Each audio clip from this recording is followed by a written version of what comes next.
Wonderful. Thank you so much for joining us. And again, the Every Student Succeeds Act, what you can do to impact ESSA implementation.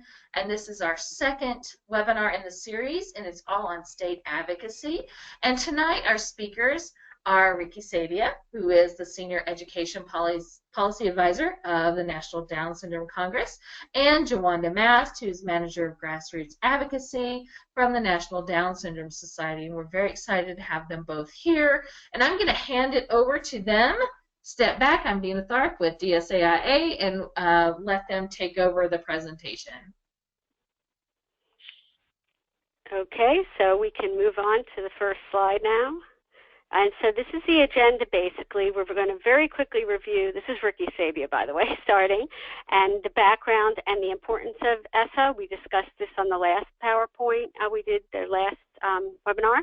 And we will talk, the big bulk of it will be about the ESSA state plan requirements so that you are familiar with that, both for state advocacy, but also to understand the terms that are going to be spoken in your state and district and school for many years to come. And then there will be a discussion of the NDSC tools for state advocacy and the NDSS tips for state advocacy. So we will start. There are the speakers. You can see us there. I will leave it to you at your leisure if you want to go back and read more about our backgrounds. So very quickly, we went over this the last time, but the ESSA, as I call it, ESSA, is actually the Elementary, Secondary, and Education Act, used to be referred to as ESEA, passed in 1965 as a civil rights law. It was then amended many times over the years, and in each amendment it gets a nickname.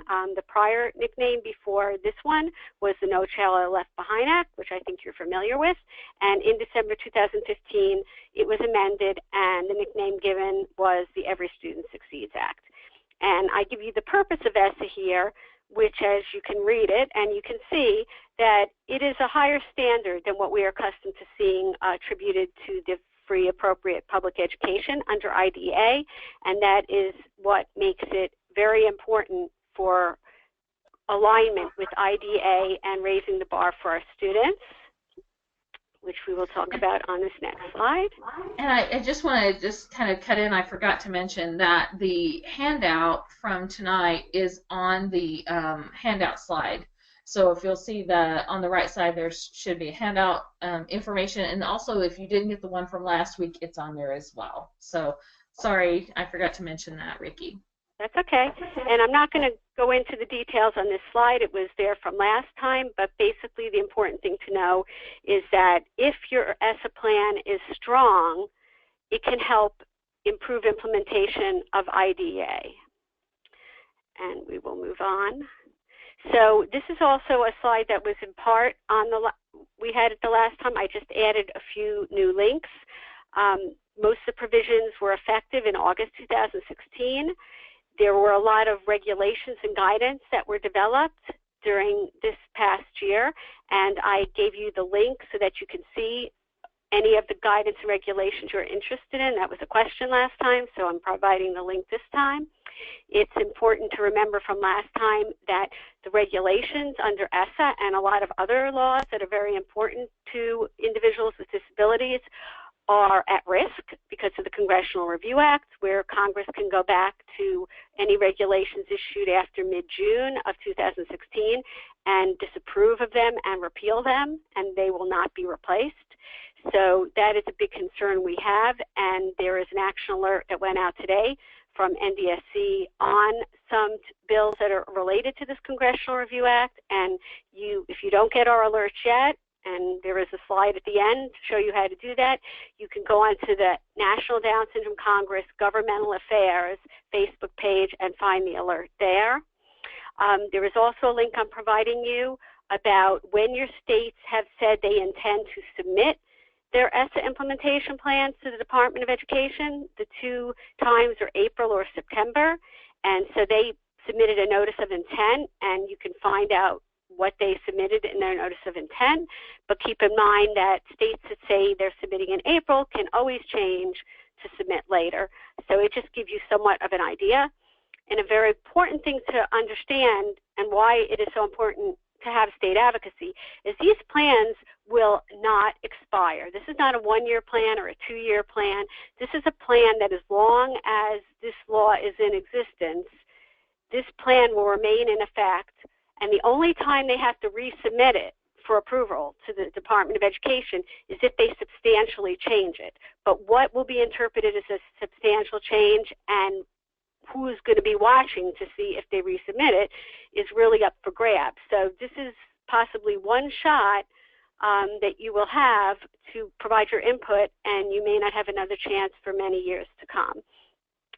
Starting in 2018-19 school year, states have to begin to identify schools for support and improvement, which we will talk about a little later. So this is the meat of the discussion tonight, the components of the state ESSA plan.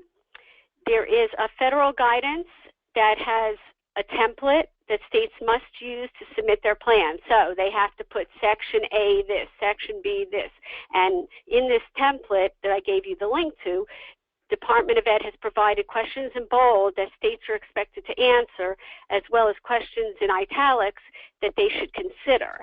And it's a real helpful guide in seeing what is expected from the Department of Ed, from your state, and seeing when they put out their draft plans, you know, are they doing what they were supposed to do? And I can tell you many states have what they call a draft plan out, just like 40 pages, and doesn't answer hardly any of the questions. So, and that's a big issue. So in this presentation, I'm going to use these two asterisks to try to highlight for you the most important issues in the slides. These slides are very text dense. I apologize for that in advance. I am not going to cover everything in them, but I wanted you to have all the state advocacy information in one place to use the slide deck as a real resource, and that is why all this information is in there. Do not despair if you are somebody who does not want to get so deep into state advocacy and figuring out all these pieces. There is a tool, which we will discuss later, that you can use to just cut and paste an email to your state. So there are all levels of ways that people can be involved. So these are the sections of the state plan, and we will be talking about them in turn. Long-term goals, we'll start on the next slide. So the first section is long-term goals. And think IEP, you know, how we have long-term goals, which are annual goals for our kids, and then short-term objectives that may be quarterly are the steps you measure along the way to see if the student is on track to meet the goals. So states have to do something similar. They have to set long-term goals, and they have to have interim measures of progress, like short-term objectives. The problem being that their idea of long-term goals, it seems to be, is sometimes 12 and 18 years. And their interim measures of progress may be a year or more. And so, you know, we're kind of concerned about how far out these goals may be, and if they're not very ambitious, that in 12 or 15 years, you know, kids with disabilities may only improve a little bit, according to them. So one of the things, there are specific goals that are required in the law that they must have, and those are, there must be goals and interim measures for proficiency in math and language arts. There must be goals and interim measures for the four-year graduation rate. And we say that because there are longer graduation rates they can have too, but the four-year graduation rate isn't required. How many kids graduate within 4 years of starting high school? English language proficiency, and those are the required goals, but they can add others. For example, these extended grad rate goals, for example, 5 or 6 years, how many kids are graduating, but they must be more rigorous because, of course, if you are looking at how many kids graduate in 5 years, you would hope that a lot more would be graduating than if you looked at the four-year graduation rate. Now, here's the first of the double asterisks, an issue that's very important for you to look at in your plan. States must set these goals for all students in general, but they also must set goals for each of the subgroups that are focused on in the law. And one of those is the disability subgroup. There are also major ethnic and racial groups, economically disadvantaged students, and English language learners. And so there must be goals set in every state for each of these goals. They must set them with goals and interim measures for the disability category of students in their state. And all the different categories have to have the same number of years. So if the goal is 10 years for all students, it's 10 years for students with disabilities. But there is a requirement that significant progress to close gaps should be expected. So in other words, if you have 70% of kids with disabilities who are proficient on your state assessments, and you have a 85%, so 15 percentage point growth is your goal over 5 years, and you've got kids with disabilities who are maybe 30% proficient, it is not sufficient to just have a goal of 15% growth for them, because that's not going to close the achievement gap or narrow it much. Your goal for them would have to be maybe 30 or 40, much more proficient growth in order to close the gap. The other issue is a recalculation issue. That one concern is that states will set goals and long-term objectives that look all ambitious, and then if students don't seem to be meeting them, they will just adjust them downward. And that doesn't provide the kind of impetus you want, to meet these goals. And at least one state that we've seen, and I will talk about Maryland a fair amount since that's where I live, and that's where I'm most familiar with, that they put in there that they will not recalculate them. And that's important because you want them to keep pushing towards that goal and not just say, oh, they're not doing it, we're just going to lower the goal. So that's an important piece. So Ricky, just a quick question. What is the difference between proficiency and growth? Wow, has anyone seen? I know where that came from. That came from the hearings for Secretary of Education DeVos. So proficiency is achievement. So it is, what percentage of kids were proficient when they took this test, based on their grade, right? Growth is where were they and where they are now. So last year, fourth graders had a proficiency rate on math of 50%, and this year, fourth graders' proficiency rate, or the kids that are now in fifth grade, is 60%, so their growth was 10%. So growth is a way to measure, even if the kids haven't become proficient, have they moved closer to proficient? And how are more kids becoming proficient, and are the kids, even if they're not proficient, are they getting closer to proficient? And that's growth. And proficient achievement is just, what percentage of these kids have met this grade that is marked by your state to mean proficient. Okay, so performance management consultation, I'm not going to spend a whole lot of time on, but this is where they talk about their meaningful stakeholder consultation and that's very important because this is where they claim that they spent all this time reaching out to parents with disabilities and they may never have done that. So you need to keep them honest there.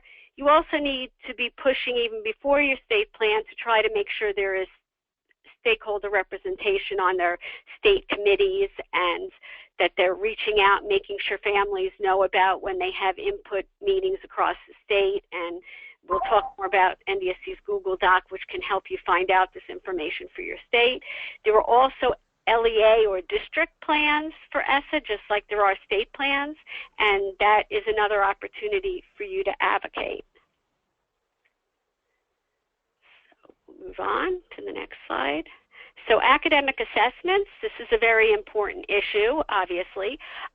Unfortunately, this template that was designed by the federal government doesn't really address some of the key requirements of the law, and that is a problem. So the first thing I want to say is that although assessments will be peer-reviewed by the Department of Education, which means they have experts in the field that look at them and say whether they're valid and reliable and challenging and all the rest, we don't know how rigorous this peer review will be going forward.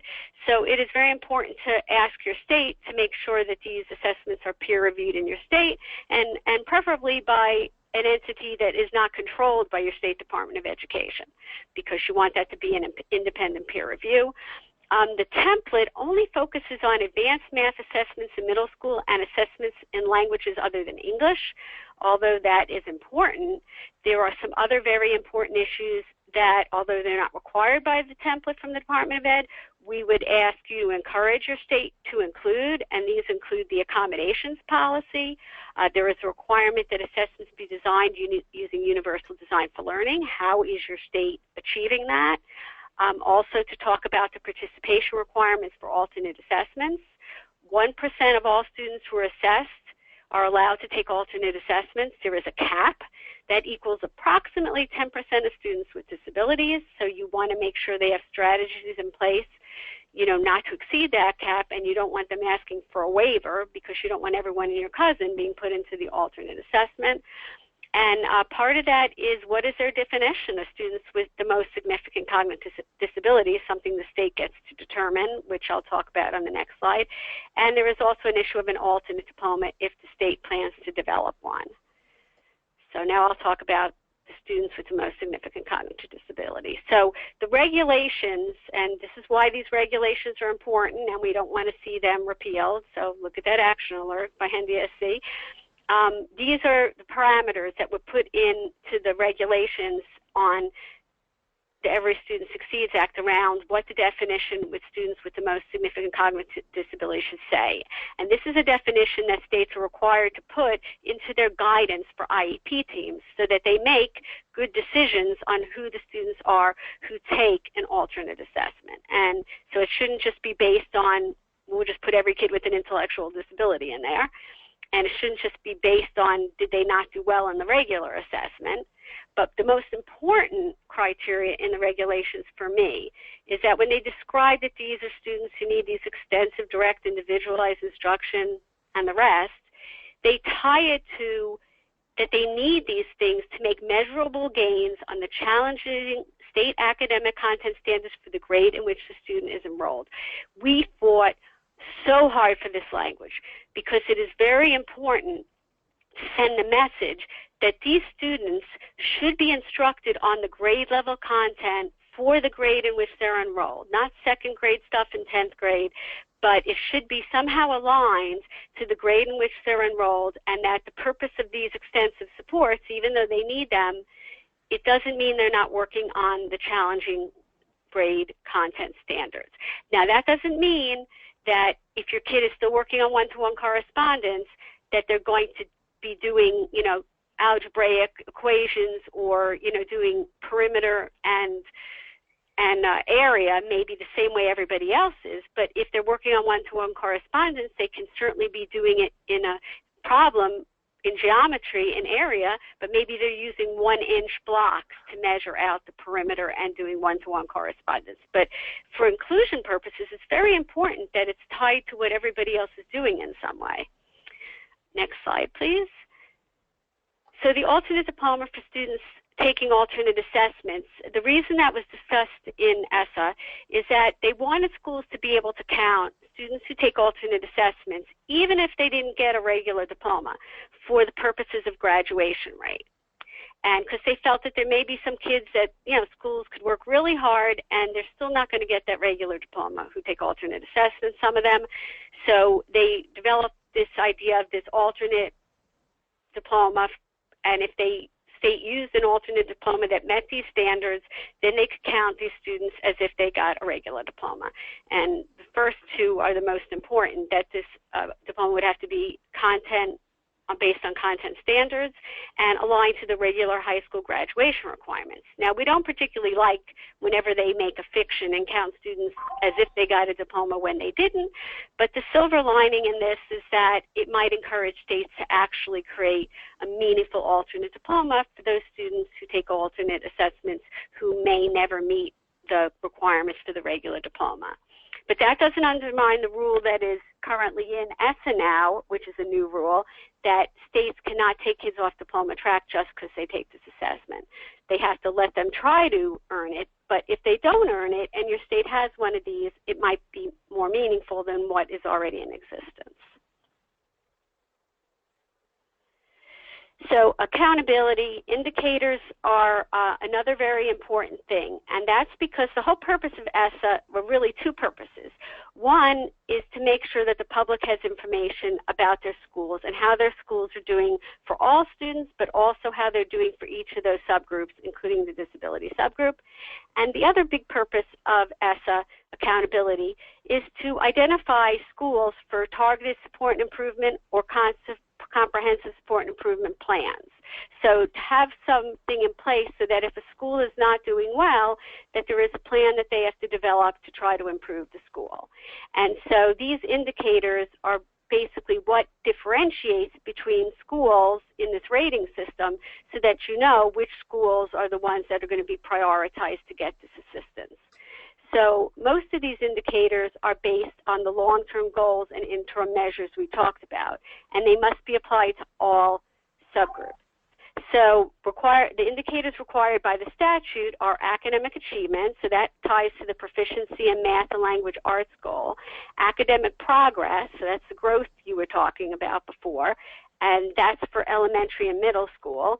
Instead of the growth for high school, it's graduation rate for high school, and progress in English language proficiency. So you'll recognize that there were long-term goals required for each of these things.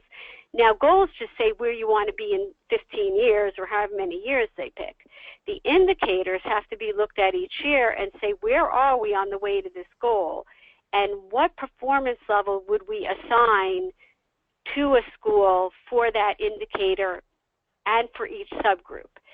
So performance levels are like when your kids take state assessments and your state may tell you they are either basic, proficient, or advanced on the assessment. There will be some sort of level, I don't know what your state will call it, 3 levels like that, that will say on this indicator for the disability subgroup, this school is at basic or proficient or advanced, or whatever the words they use, gold, silver, bronze. I don't know what they're going to use, but it's a way to distinguish where they are on the path with these goals to be able to determine what they tell parents in reporting and also to determine who gets these plans. In addition to these required indicators, the states are required to pick on their own at least one, but can be more, indicators of what's called school quality and student success. And unfortunately, a lot of states pick kind of weak indicators a lot of times for these. So beware of indicators where they're just measuring student satisfaction or parent satisfaction or teacher satisfaction using surveys, which can be manipulated. Stronger school quality and student success measures may be, suspension rates, or teacher qualifications, or any number of them, but you want them to be strong. So the next slide, we will talk about some other very important parts of accountability. So here we have a number of double asterisk issues for you to prioritize. So what I consider one of the most important, probably the most important issue in your state plan is what is called the N size, or also called the minimum subgroup size. And why this is important is that it's the number of students that are needed in a school subgroup to trigger reporting and accountability requirements. So by way of an example, if your state picks 30 as an N size, and your school, for example, is an elementary school, and in elementary schools, they do the state ESSA assessments in grades 3 through 5. So you would look at grades 3 through 5, count how many kids with disabilities are altogether in those grades. And if your school has 29 kids instead of 30, your school will not have to report any data about the disability subgroup separately. It'll just be all mixed in with all students. And they will not have to look at that subgroup to see whether or not their performance is so poor that they get one of these targeted or comprehensive support and improvement plans, even though your school might have gotten that if they had an N size of 10 in your state. So I'm not going to go through all recommendations for every one of these things because we have other documents that provide that, but for this N size, it's so important. We are recommending an N size of 10. You can imagine how many more schools are going to have disability subgroups where there is reporting and where there is accountability if the N size is 10 instead of 30. And in fact, your state is supposed to be giving you information so you can provide input that shows you what would be the impact of the N size that they pick on how many schools would or would not have to count the different subgroups. And that's information you should be getting. That's what the impact is. The 95% assessment participation requirement is also very important, especially to students with disabilities, because this participation rate came in part for students with disabilities from the fact that our kids used to be told to stay home or take a field trip on the day of an assessment. And then, of course, the data is all skewed because you don't have any students with disabilities, counted. And so there became this requirement that 95% of all students who are supposed to be assessed must be assessed, as well as 95% of the students in each subgroup. And under No Child Left Behind, if they didn't assess 95% of, say, the disability subgroup in the grades that they were assessing, then they would not have met adequate yearly progress, and there would have been very distinct consequences.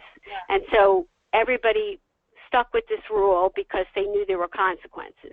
Unfortunately, in ESSA, they do not have any specific consequences. All it says is that they have to factor this, whether or not school met this rule in some way, into their plan.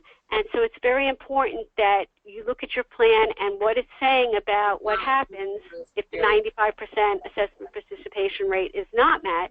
And we would argue that a school should not be considered a satisfactory school if they are not meeting this, and there should be an improvement plan to make sure they are assessing more of those students if they have not met this rule. Another very important thing to focus on is the weight of each of the indicators we just discussed before.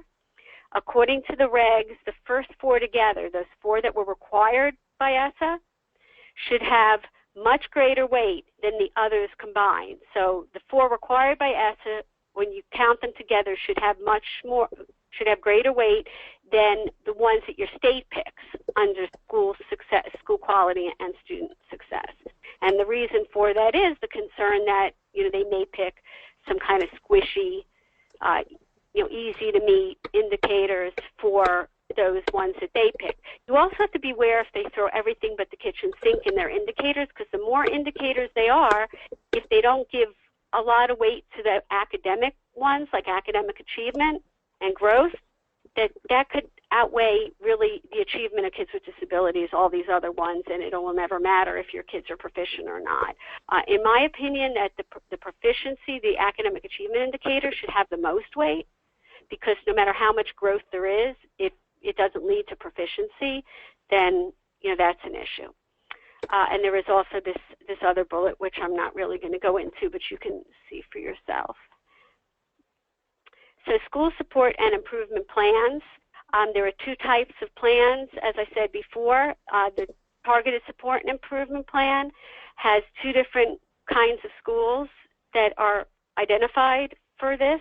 One is schools that have one or more subgroups who are consistently underperforming, and they have to start identifying these schools by the 2019-20 school year. They can do it sooner, but that's the deadline. And there are also other schools that qualify for these plans that have a low-performing subgroup or subgroups. And this is pretty bad. I mean, to be low-performing subgroup, they have to perform as low as students in the lowest 5% of Title I schools in the state. They don't have to be Title I schools to get this, but they have to have performance as low as those schools. So consistently underperforming is very important because it doesn't wait necessarily until the subgroup is doing so disastrously poorly as low performing. But it depends on what your state defines consistently underperforming as. So in the regulations, it encourages 2 years. So not to say you're not consistently underperforming until you've been underperforming for 10 years, that it should be 2 years. And that we argued that you are underperforming, the subgroup is underperforming if it's not on track for the goals and interim measures the state has set for the subgroup. but your state can define it as something different, and it may take forever many of years, and it may be very low performance, even for consistently underperforming. But we're arguing that that one should not have to be that low. It should be more like the canary in the coal mine, and that you really want to start identifying schools for targeted support and improvement before these subgroups get so far behind that they can never catch up again, and this is the category where they can do that. Exit criteria are defined in here. To us it's a no-brainer that, if they still meet the identification criteria for getting targeted support improvement, that they shouldn't exit. But not all states look at it that way. And the minimum funds that they're supposed to use, federal funds are supposed to use at these schools, are $50,000. So the next group of plans are called the Comprehensive Support and Improvement Plans. And you will see that these are more focused on Title I schools and are, dastardly results have to happen before a school gets considered for comprehensive support and improvement, which again is what makes the consistently underperforming subgroup for TSI so important. So these are the lowest performing 5% of Title I schools, high schools that graduate 60%, 7% or fewer of its students. Those don't have to be Title I schools. And Title I schools so those low performing schools I talked about that got targeted support and improvement, if they continue to need targeted support and improvement for a long time set by the state, and they are Title I schools, they can fall into this category.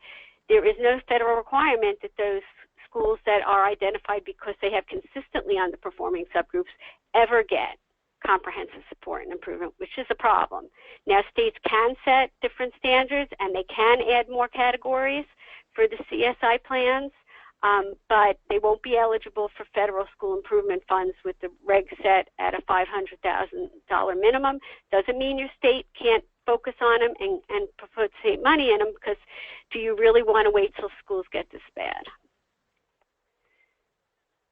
So other issues, I'm not going to go through all these. You can look at these at your leisure. That will come up in that section that's called School Support and Improvement in your state plan.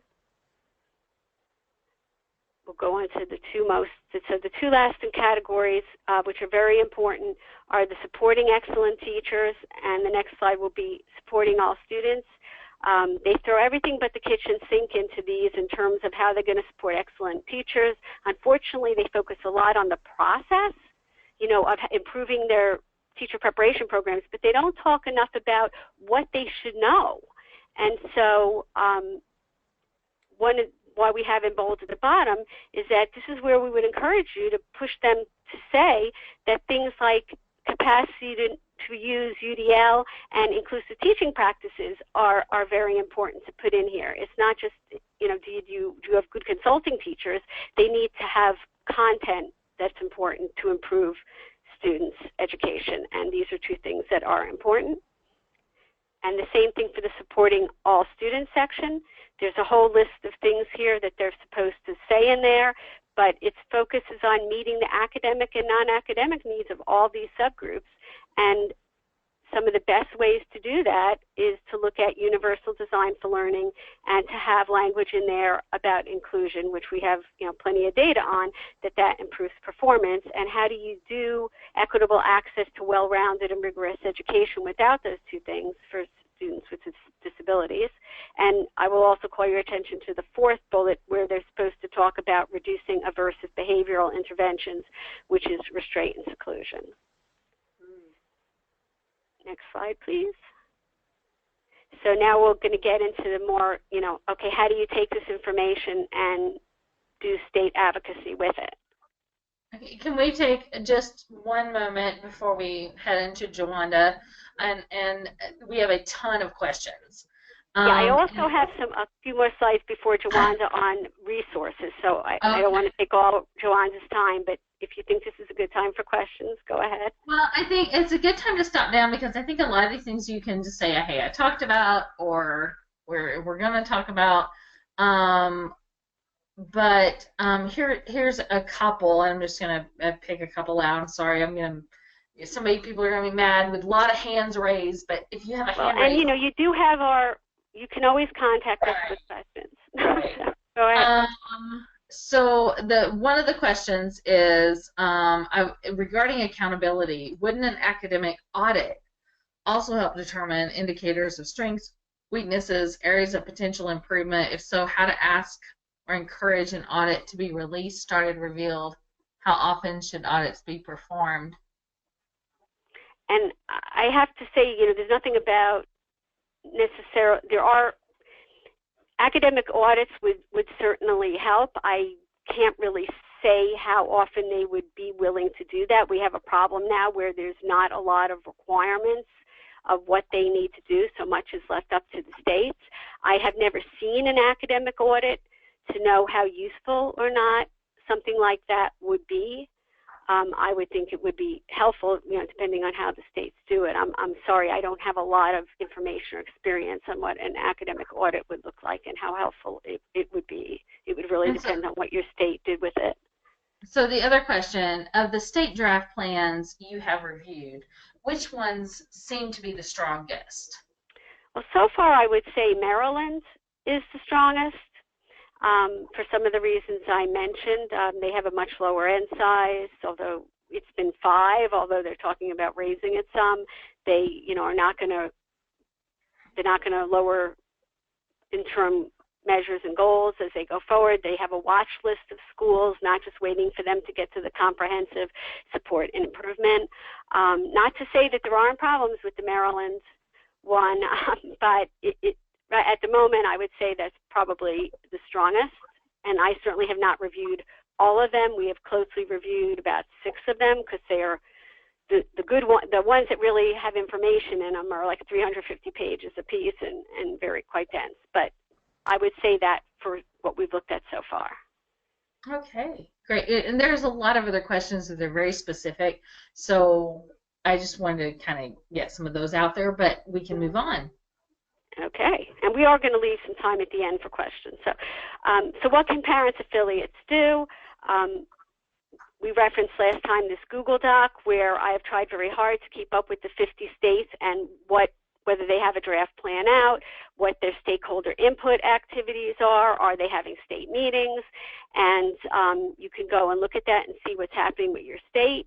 I am just one person with a lot of other things to do, so if you do find that I have not mentioned something that's going on in your state, check that document. If it's not there, please let me know and I will add it. And Joanna will be talking about statewide advocacy groups, and I've got a couple slides coming up on the NDSC tools. So here are the tools for families. So the first one's that Google Doc again, and I want to point out that there's the Department of Ed email addresses in there as well. And the reason I specifically point that out is the second tool are the sample comments, and they can be cut and pasted from this blog post into an email and sent to your Department of Ed. That's the simplest way, for you to get involved in advocacy. They contain what NDSC recommends the states do around some of the key issues. There is also the NDSC State Plan Advocacy Guide, which goes into deeper detail for people who want to, really personalize what they address about their state plan. Also, the NDSC and the Advocacy Institute, as I said before, analyzed some of the ESSA state plans. We did Delaware, although Delaware has since put out another plan since the one we have up there, and I will say lowered their end size because of advocacy from state stakeholders. And so that shows you that things can change even between draft plans. The Maryland plan, Oklahoma, South Carolina, Tennessee, and Washington. Because it is impossible for us to keep up with the deluge and the length of these draft plans, and some states are having many draft plans, NDSC and the Advocacy Institute are working on a template that will help you focus on the most important issues and looking at your state plan. So that will be coming up. The link that I have for the analyses there, where you go on that link and you click under policy documents, that will be the same page. That template will go up once it's available, and of course we will advertise it, through other means. And the final slide for me is other ESSA state advocacy resources. There's a very good comprehensive stakeholder guide by the person I'm working with at the Advocacy Institute. There are glossaries of terms. If there are terms you want to look at that, I may not have described what all of them mean. You can look there. There are studies on the N size that point to 10 as being an appropriate N size. There's one on goal setting. There's one on the selection of that state indicator I talked about, where they can have one or more indicators that the state selects. And for those of you who don't know what universal design for learning is, I didn't have time to explain it here, but I provide you with a link so you can learn more. And I will turn it to Jawanda. Thank you, Ricky. Doesn't she do a great job? I am not going to take very much time because I want to leave plenty of time for questions and some of the meat that Ricky has shared so that we can make sure that everybody feels confident about the information she has shared.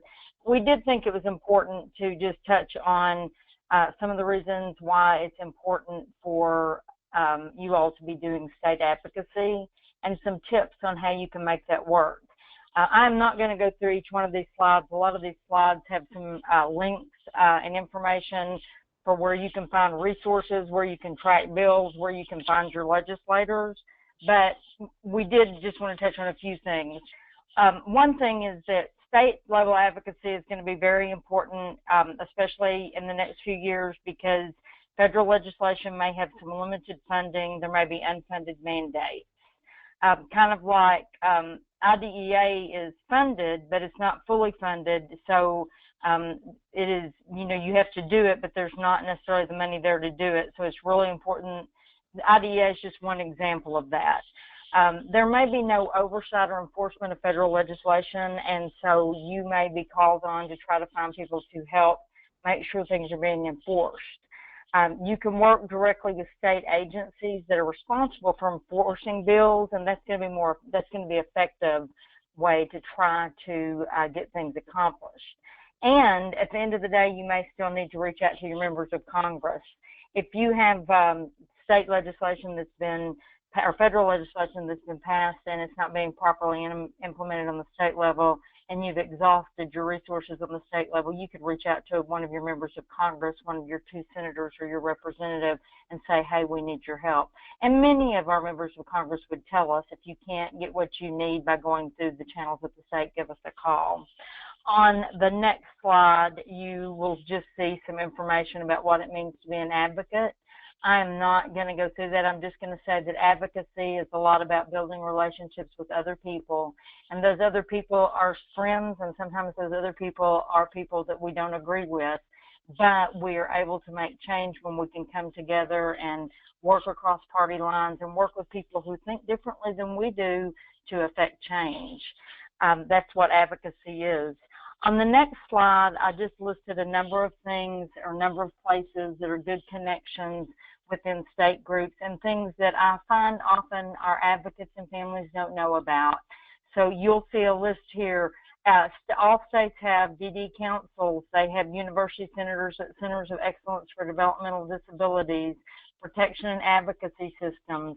They are not all created equal. There are some states that do a better job than others with some of these, but these are some websites where you can find those resources in your state, in addition to the Parent Training and Information Center, which is an excellent resource.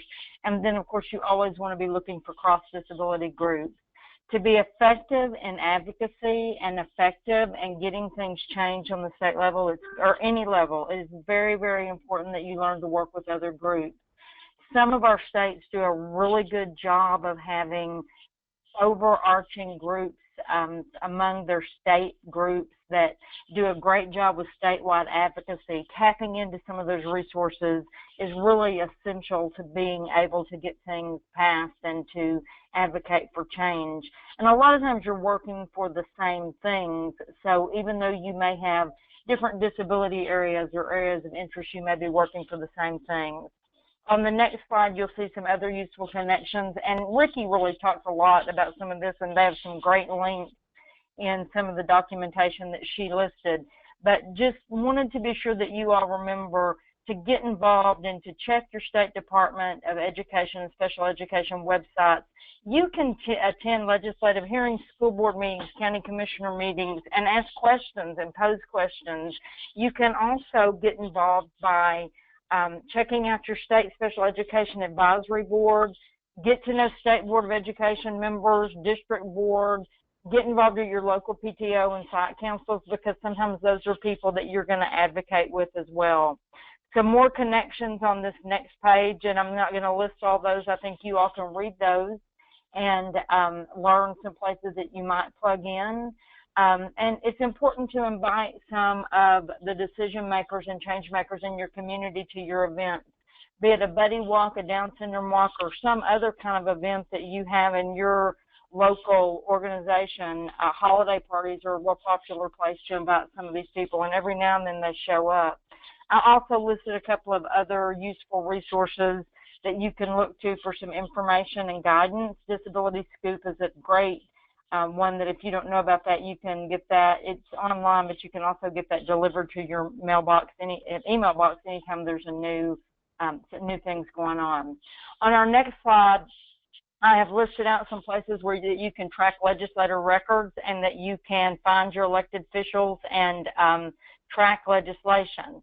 Now, that said, most of those are federal. You will find some state elected officials on those sites, but most of those are going to be federal level legislation.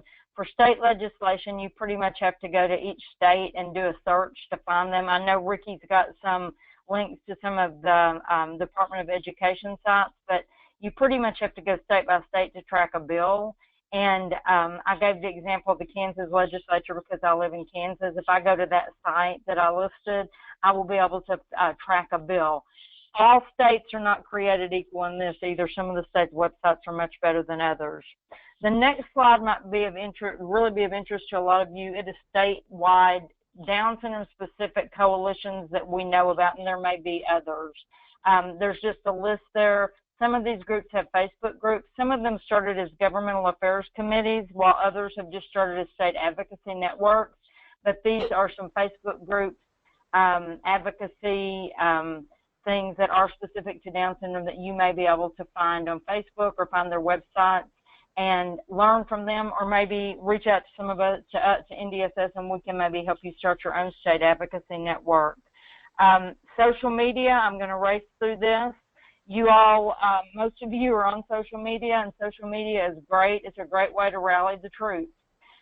You can rally the troops through your circles, your groups. Doesn't have to be an advocacy group. A lot of the places that are best to drum up support are organizational pages.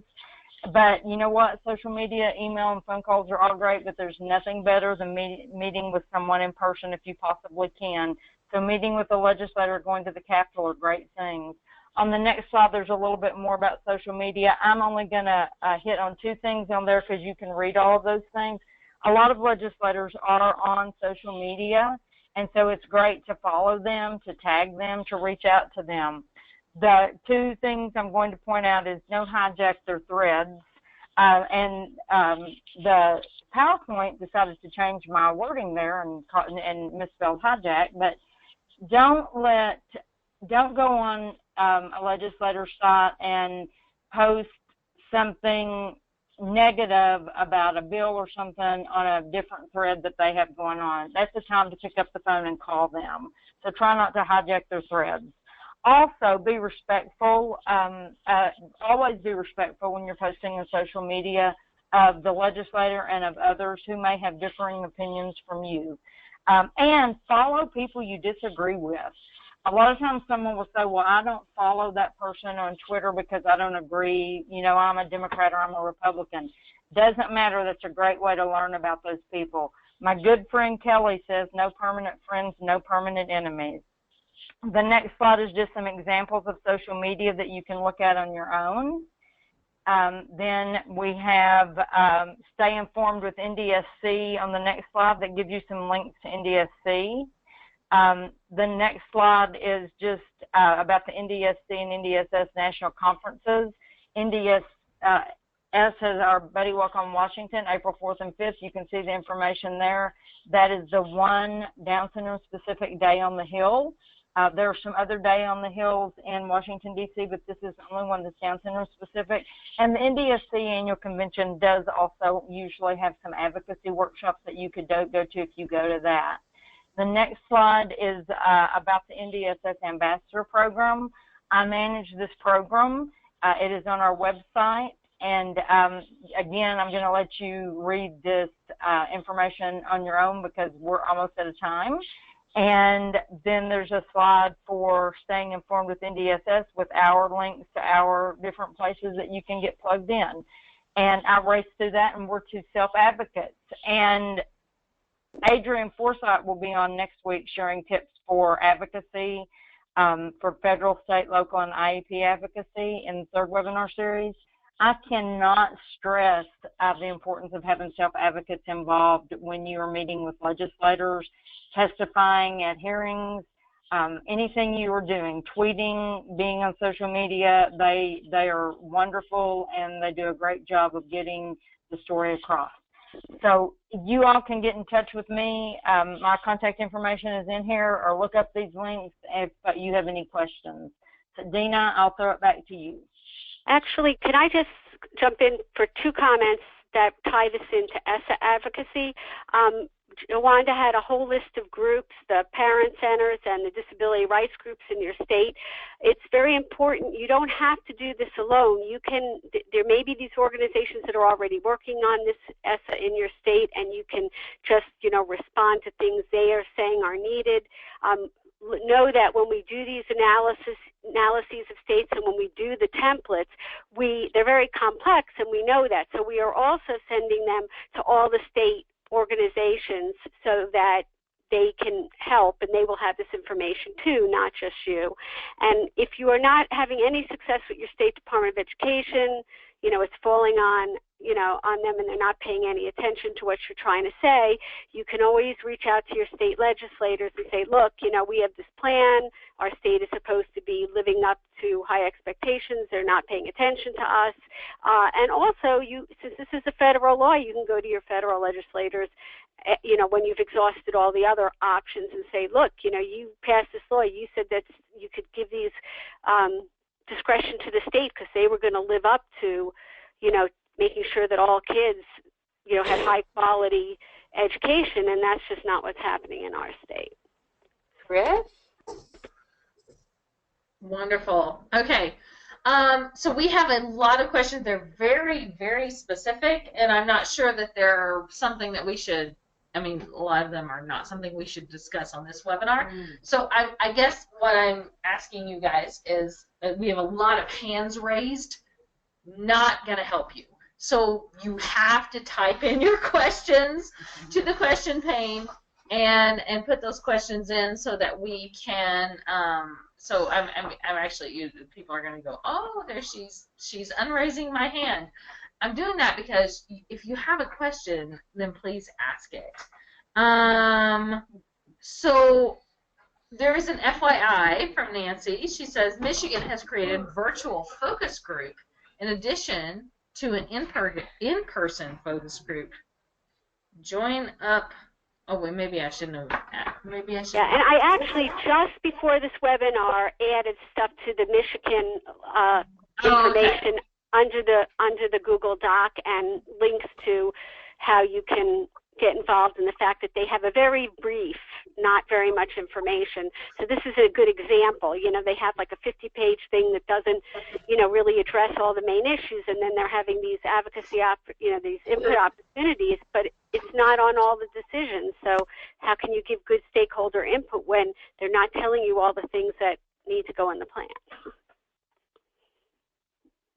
Okay, great. So there's a couple of questions. I believe Oregon does have meaningful diploma options: standard, alternate with option to enter college, alternate, otherwise, modified, goal of most students with standard or alternate college option, modified less than 2% or thereabouts. There's not a question there. I'm getting a lot of comments, but I'm not getting a lot of questions. Yeah, but no state right now has an alternate diploma that, as far as we know, would be meet the requirements of ESSA, one that is aligned to the say, you know, and one of them might, but you know, nobody has come forward and says we're going to do one and we're going to have it meet these requirements.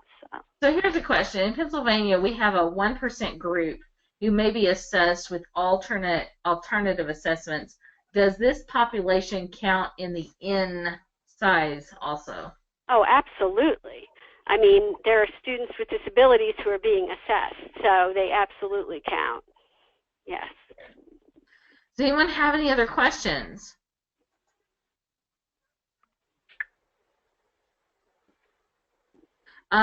Would alternate diploma allow students to apply for financial aid? That is, you know, up to the financial aid. I don't know if you're talking federal financial aid or other financial aid. They are not regular diplomas, and usually regular diplomas may be a requirement. Now, for kids who go to the schools, the post-secondary programs for students with intellectual disabilities, there are special financial aid rules under the Higher Ed Act, and those students do not necessarily have a regular high school diploma, but there is a way to get Pell Grants and there is a way to get work-study. So, you know, there are ways for students who are in those special post-secondary programs to get financial aid that don't necessarily follow the federal rules for all financial aid, and they wouldn't necessarily require a regular diploma. But for this alternate diploma is only considered a regular diploma. Anywhere in the law it says regular diploma, it's only considered a regular diploma for graduation rate. In all other respects, it is not considered a regular diploma. So, for example, under IDEA, your child has a right to stay in school and get services till whatever the exit age at your state is, say it's 21, or they get a regular diploma. So if they get a regular diploma at a younger age, then services arguably stop. This alternate diploma, even though it's counted as a regular diploma for graduation rate, would not count as a regular diploma to cause your kids to have to leave school. So it's kind of a fiction, you know, for the purpose of graduation rate, but it is a little bit of an incentive for your state if they haven't already developed something. Like my state only has certificates of achievement and the regular diploma, that's it. So this might be a helpful option in my state. Great. So I know we're really close to the top of the hour, so I'm going to finish this up. I know we're going to have a couple of more questions, and that's fine. Type those in, and we will we'll send those to the presenters. For those who are on tonight, there are 2 handouts. There's the one from last week, which is the whole slide deck, and then there's tonight's, which is a handout. Next week, we will have tonight's session as a slide deck and that night's session as a handout, so that you can take notes on it. And I just want to thank Ricky and Jawanda tonight for coming and doing this session for us, and cannot wait until next week for the last part of this. I want to kind of turn it over to Ricky and Jawanda for last thoughts, and then we will wrap it up. Well, I just want to thank everybody. This is very dense material. I hope you were able to follow it. If you do have questions you think of, you do have my email address. I will do my best to answer you and as quickly as I can. And I hope you do look at the different ways that you could be involved, and even if you just do the cut and paste and send to the Department of Ed, that is something. And if you can do more, that's even better. So thank you. And please come to the next one next week on the IEP and advocacy with ESSA.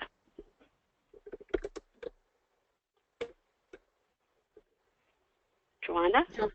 Jawanda? Sorry, I was on mute. I want to echo Ricky's comments, and then I want to thank Dina and DSAIA for hosting this. I think it's a great illustration of how they're trying to meet the needs of people across the country, so thank you for doing this. And I love advocacy. Advocacy is not something to be afraid of, and we would love to have any of you get involved with NDSS. There are advocacy programs or NDSC, so just reach out to us and we'll help you get plugged in, and thank you all for being here and for all that you do every day.